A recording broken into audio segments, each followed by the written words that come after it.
Alright, ladies and gentlemen, and we're entering game number 1 of NUS on the blue team with SIM on the red team. We're already halfway through the drafts, looking at the bans. Any interesting pop-up? Okay, fine. Usually getting banned away by SIM? Pretty interesting. I don't know what to say. Look, Abstract is utterly speechless. Why would you ban away Ishinshin unless I would call it probably a respect ban? I mean, even if it's a respect ban, there really isn't any reason for you to be banning out Yi Sun-shin. Nowadays, we'll be getting a lot more Assassin's ban going about, like Hellcat, Hayabusa kind of thing going about. But hey, this may be a little bit different because let's just jump right in and take a look at the total picks. Coming in from the blue side, which is NUS, we do have Popol and Koopa, Valir, as well as Xborg. Nothing out of the ordinary right there. But for Team SIM side, we do have Esmeralda, great pick, Atlas, great pick, Hilda. Actually, to be honest with you, Abstract, I'm seeing a lot of popularity surge for Hilda. She's gonna be an extremely annoying person to lane against. She has the heal, she has regen, and it's just extremely broken, especially if you build like the Blade of Despair on top of her.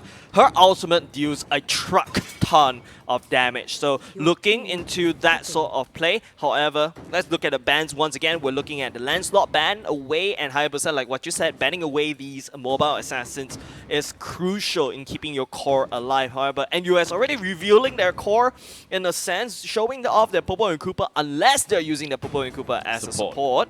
Well, technically, but it's going to be very important for the next few picks for NUS. However, for SIM though, taking away the Selena is open for the taking. Therefore, you'll be expecting a lot of like those early plays, early game advantage, which is extremely crucial for best of 1.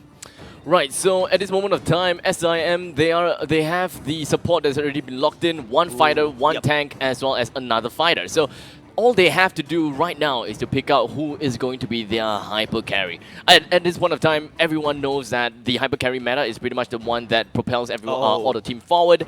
As for Team NUS side, they have the tank. Not ready yet. The two fighters out there. We can pretty much say that Popol and Koopa would be the one that will be building towards a slightly tankier build. We do have the Valir playing as a support, and may I just state this out: the carry is played by Oh Dear Bambi.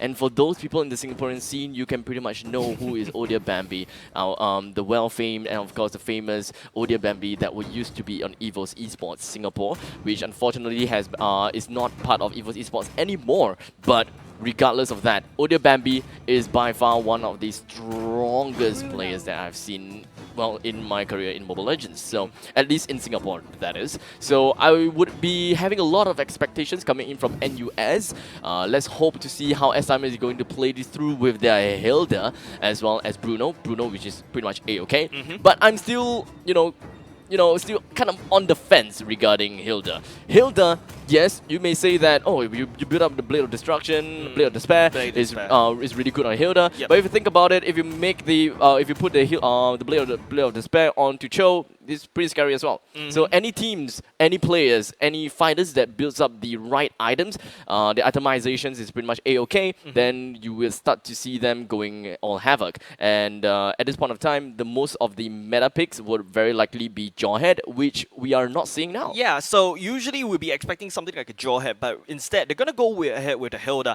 And the weird part that kind of boggles my mind is that Team NUS actually went for a Bauman pick. Bauman is starting to see a lot more popularity this time around, and I really like how the meta shift constantly. Every week when we come back on top of this couch, it's just like we're looking at different teams once again. So ladies and gentlemen, onto the battlefield of Mobile Legends we go, as NUS spawning at the bottom left in the blue and SIM spawning at the top right in the red. And at this point of time, you can pretty much see the NUS, they have put in themselves to just congregate in the middle lane, while Hilda coming in from SIM side is pretty much proxying all the way in the top lane. Bauman doesn't seem to give much damn about the proxy going about, but here's something interesting, right? NUS, they're just going to be heading back towards their normal purple buff. They're not interested in any kinds of that offensive raiding action, and we have Fan Choi that knows that they're going back in their purple buff, and he really wants to steal that away. But unfortunately, there is two supports that will be in the way. Odia Bambi managed to successfully get their own buff, and as for that fact, we do have Atlas trying to jump right onto Smiley Cat, but unfortunately it is all just but a poke onto the supports. It's something like, hey, you're gonna walk into me, I'm just gonna annihilate you and just like try to walk away, technically. But here is the power of Hilda. Look at that. She's already full health again. She has the shield. As long as she enters the brush, she can take as much punishment as she wants, and Beef can't do anything against her. You see how aggressive Fan Choi is playing, literally scouting it out, giving information for the side of the red team in the side of SIM, and she's just going all ham, and she doesn't really care. She literally walks right into the to show that, hey, NUS is actually taking the blue buff. So this means that bottom lanes, the other lanes can play safely, all those kind of stuff. So that is, in my opinion, the power of Hilda. And people, I believe, that is why Hilda is starting to gain popularity. She can heal. She can dash out of problems anytime. If she gets caught, she can just like first skill out of her way, and then don't forget walking into the bush, getting shield, getting regen, and don't forget, if there's a team fight happening at the bottom lane where we watched just now where Hilda tries to go in for the blue, don't forget, her passive will activate, she heals out of control and walks out. So basically, Hilda, kind of like I would say, a budget Uranus. I would say it's kind of like kind of a scouter kind of fighter. Yes. So this fighter really isn't all the way Fighter main right here. all the way through, yes, pretty much go and fight in the early stages of the game. But yes, you would want to fight in early stages of the game, whereby you'll be transporting yourself from top lane to middle lane to back to the top lane just to defend your turret. That's right. So a really mobile fighter is pretty much this. You defend your turret in the top lane or whichever lanes that Wave you are clear. at, and just ensure that you're able to assist whoever is in the middle lane, or they're trying to contest for the objectives such as the turtle, or perhaps even roam about in the opponent's jungle just so that you have the extra manpower and still have that mobility to run back into your lane to defend it and make sure that your turret doesn't go down. Yes, and Hilda's that you brought up a very interesting point out there. Hilda's mobility ensures that not only she gets a wave clear, she has a lot of wave clear. Oh, by the way, during that pause time, we're seeing like one Beef went down at this early game, and like I said, this is the best of one, guys. So this is going to be huge for SIM.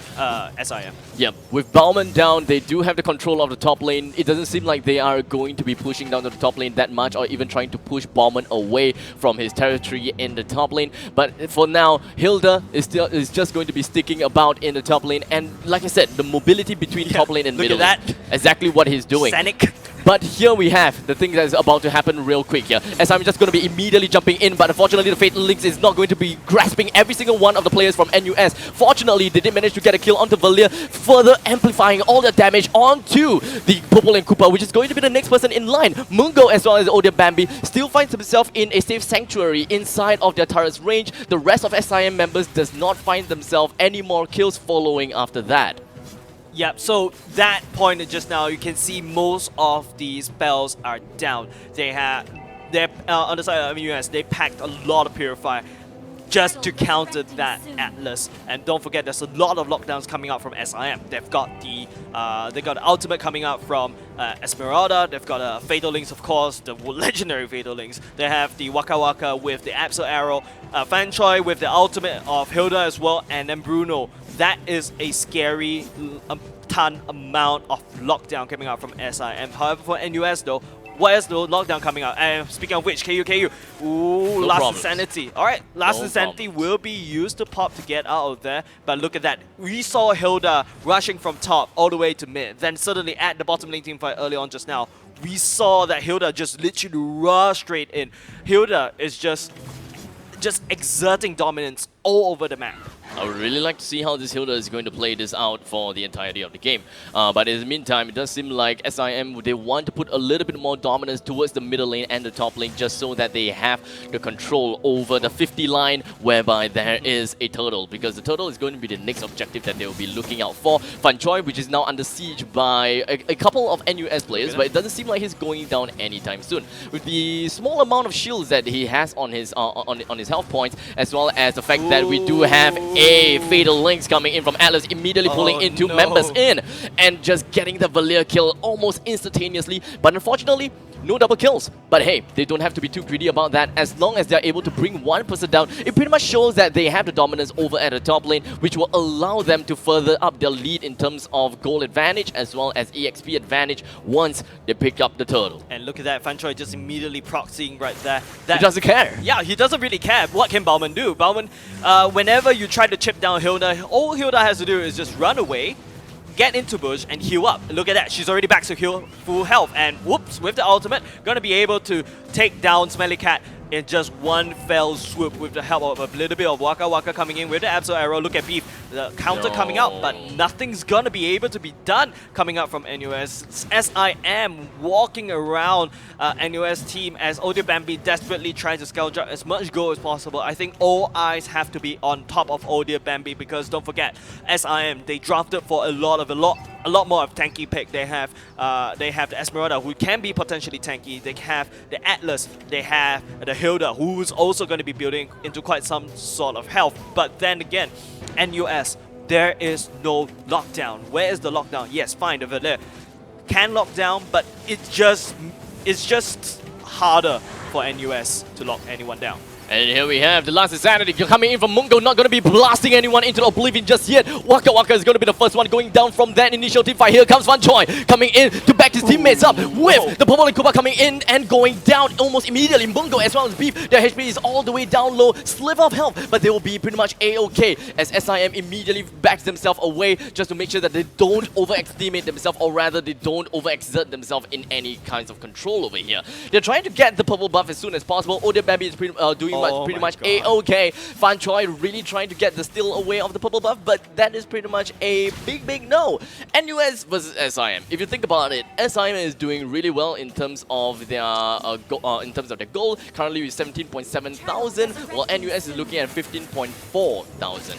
But if you think about things, we do have Carry currently at 3.9 thousand gold, which honestly is not that bad after all. Hilda and Bruno though, that is where the main problem lies. To be honest with you, Abshar, I don't think we should be looking at the gold lead. We should be looking at the map dominance. You can tell how SIM is dictating where they want to make the team fight happen, and that's where they make the team fight happen with the help of the Fatal Links, with the help of Absol Arrow, and basically with Hilda, well, off-screen, picking up a mega kill. We'll be trading for her life for that kill as well, but that's A-okay because they are ahead in terms of the gold lead, they're ahead in terms of objectives, they have map dominance. Look at that, Mungo coming in with the last insanity. Too late. But first item for Mungo is the immortality. So really respecting the damage coming out from the side of SIM, but I really don't think NUS will be able to do anything as of now but to get Audio Bambi up farming and tip-top shape in terms of the gold. But with SIM constantly pressuring Audio Bambi, look at that right now, just the Abyssal Arrow immediately lands on top of Valia. Valia is going down for the third time in a row. Doesn't seem like he's putting a lot of spells onto the enemies just about yet. He's pretty much been off position for quite a bit of time. He's been eating a little bit of the Abyssal Arrow here and there, and it doesn't seem like he's, well, putting up a lot of, you know, things for his team. There's unfortunately, not yet at least. Yeah, there's no lockdown coming out from NUS except for Valir. Valir needs that very one good stun down. Okay, luckily Audio Bambi will be able to get it out there alive, but the damage is done. Look at that. The top lane is already pushed up to their inner turret already. Bottom lane having a little bit of trouble. SIM is just going to focus their efforts on top of this objective. They cleared away the blue buff. Basically, SIM is saying like, your jungle is my jungle and my jungle is still my jungle, not giving NUS any way of getting back into this game. Like I said, this is the best of one. There is no room for error, and NUS, I would say, made quite a few errors already. It does seem like they really want to get a piece out of the second tier turret in the middle lane. Bottom lane second tier turret is still looking A-okay, but the fact is that SIM has put themselves quite a lot of pressure with the Fatal Links immediately lapping in through on the sheer cool as well as Audio Bambi. He immediately goes down. Mungo, he still have the immortality, but all of them is just waiting for him on his dead body just to send him back to where he belongs. And with that all said and done, NUS, we're only left with the Purple and Cooper as well as that bomb Bauman, the two of them, there really is nothing else that they can do. This will allow SIM to regain the dominance that they had throughout the entirety of the map and relocate themselves back to the pits of the Lord. This will be able to ensure them with a bunch of mega creeps as well as a big beefy Lord marching all the way down from the top lane. Yeah, so NUS took a very bad team fight at the bottom blue side because look, there's 4 members of SIM just ready to pounce. That flicker Fatal Links was the playmaker. Shreds jumping it at the best timing and noticing that NUS people are out of position. Look at that, even taking some punishment from Bobo and Koopa. Fanchoy is healing up. Have you ever seen Fanchoy actually below 50% health?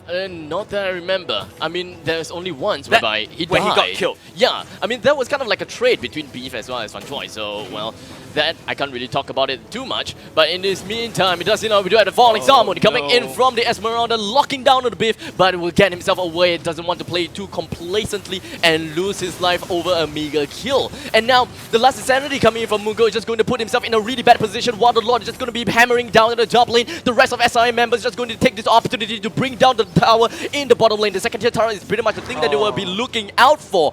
The defense coming in from NUS is working pretty well for now. Yeah, just literally turtling up in their own base. They basically also took down Esmeralda, who overextended a little bit. It feels like the patience of SIM is just running thin, allowing NUS to pick up those little pickups. Those little pickups might be what NUS required to bounce back into the game. However, map dominance is still in the hands of SIM. NUS is basically scrounging up as much gold as possible, and the side of SIM, it's right now they're just buying time. They need to wait for the next Lord to come up so that they can, be able to push in terms of the turrets. But like I said, even if they get that Lord just now, the damage is not done. NUS is still holding strong. Look at that. NUS is slowly pushing into the map of SIM as they slowly but surely regaining this fight. Like, it feels like a World War I trench warfare, and they're just standing at no man's land. Here's something interesting, which I did not realize, is that NUS actually has gotten themselves with 2 turret kills in the bottom lane. So that is something good. Middle lane, the first tier turret is still up there, and the top lane's first tier turret is still up there. So I can pretty much say that Hilda doing a pretty good job in defending her own turret, not allowing the opponent to bring down that turret as much as they want to. And the Bauman, well, he got to flee from his lane just so that he will be able to exert a little bit more dominance in other team fights, which is the thing that they really want. NUS may want to put a little bit more focus into team fights where they will be able to pick one person off, and that may be the best thing that they could ever do, just so that they can, slowly gain back the dominance, slowly get kills here and there, and just try not to go into an all-out war against them. Yeah, and it really, like I said, Shred going in with the Fatal Links once again, and literally, where is NUS? Deleted off the map, 2 members down, as SIM will be able to clear up the remaining surviving members of NUS. Now, Smelly Cat and Mungo forced to run full retreat as SIM slowly regaining that map dominance that once had that early on just now, where NUS will be able to walk up for the first time out of their own base, but now SIM is slowly picking up. It doesn't seem like NUS is able to do anything at this point of time. Mungo is trying to drag time as much as possible. Beef will be coming up in 5 seconds. Shirkle coming up in 4 seconds. But the question is, will that be enough time for them to even defend? Fanchoy is just waiting in front of the fountain. There is absolutely no way that they can defend the core. And ladies and gentlemen, there we have the best of one of this group stages in Group Stage A. Well, I would say NUS, they fought valiantly. They have a draft which has a lot of wave clear. They have the X-Borg, they have the Valer, they have the Bauman as well. These heroes are very good in clearing your wave because they do a lot of AoE damage. But then again, SIM, that early game dominance for the side of Hilda, just showing up whenever it's required, going up from the top lane, rushing down to the bottom lane to a 4-man gang against Odia Bambi. That kind of sealed the deal for NUS. NUS is unable to match that sort of rotation, that aggressive rotation coming out from SIM, therefore just went down. Carry almost brought the game back because, with the Tank Buster and SIM building a lot more tanky, but there wasn't enough time for NUS to actually build that up. Unfortunately, because NUS didn't really quite have a good early start. I gotta say, Hilda definitely put quite a dominance in the early stages of the game. Really just rotating from the top lane to the middle lane as much as possible. They managed to get the first kill onto Barman at the top lane, and that pretty much secured the lane and allowed Hilda to be hyper aggressive in both lanes. Really dominant, and that is pretty much what propelled him forward. And as for Bruno, well, he is a hyper carry after all, so he needs to have that farm, and understandably, he will have that farm. Hilda is the one that kind of caught me completely off guard. No one is funneling kills for him, no one is funneling XP or even gold, and yet he is on par with Bruno. Yeah, it's just a very tough fight coming up from NUS right here, as SIM will be picking up the first victory of the day as we watch. And to be honest with you, Abstract, SIM, they look very fierce. The aggressive early game. I feel like later on, when we watch other games, we need to look for those games where we're going to focus on the early game. There's no room for error in terms of bringing it to the late game. So therefore, you know, we have other teams in this in Group A and Group B. I believe you recognize Masarab as well. They are known to pull the game like 30 minutes long and try to hopefully make sure that the enemy team make a careless mistake, and they know how to pounce on that careless mistake. They will turtle up as much as possible. But with that said, NUS tried to turtle up, but SIM cracked it like a coconut. Exactly. The power of Atlas, the amount of initiating factors coming in from Atlas, and not to forget, they have Abyssal Arrow as well. So they have a lot of things to look out for. They have to make sure that Atlas don't go in for the Fatal Links, because once the Fatal Links comes in, man, that is pretty much the end, because they will just go through the glass door pretty easily. Yeah, Purify, don't forget Purify, the cooldown is actually increased, and the amount of time, the cooldown of Atlas Fatal Links is so short, it kind of beats the Purify already. So if Fatal Links, he can just spam Fatal Links just to bait out that Purify. Once he baited out that Purify, that's it, he can just retreat. And he knows for like a minute or so they don't have Purify. They cannot avoid that Fatal Links, and therefore I believe in the subsequent matches, Atlas will be very crucial for our next few games. Exactly. With that 1 minute in, well, a lot of things can change within the 1 minute. They may get one kill, or maybe they will get killed themselves. Well, these kind of things are the difficult things to say, and it's really tough to understand how the game is going to turn into favor of any teams. But still, with that all said and done, game number 1, or rather the round 1 of bracket A of the group stages A is now done. We'll be looking at the second game real soon, and that is going to be the group stages B. Yeah, that's right. RP versus TP. You're from RP yourself, right? I'm TP. Oh, okay. Sorry, but with that said, RP Masara will be on the will be showing up later. Literally, speak of the devil himself. Remember, I pulled out Masara up just now. RP will be represented by Masara. But you know what, ladies and gentlemen, do not go away because after the break, we'll be watching our next match. We'll see you.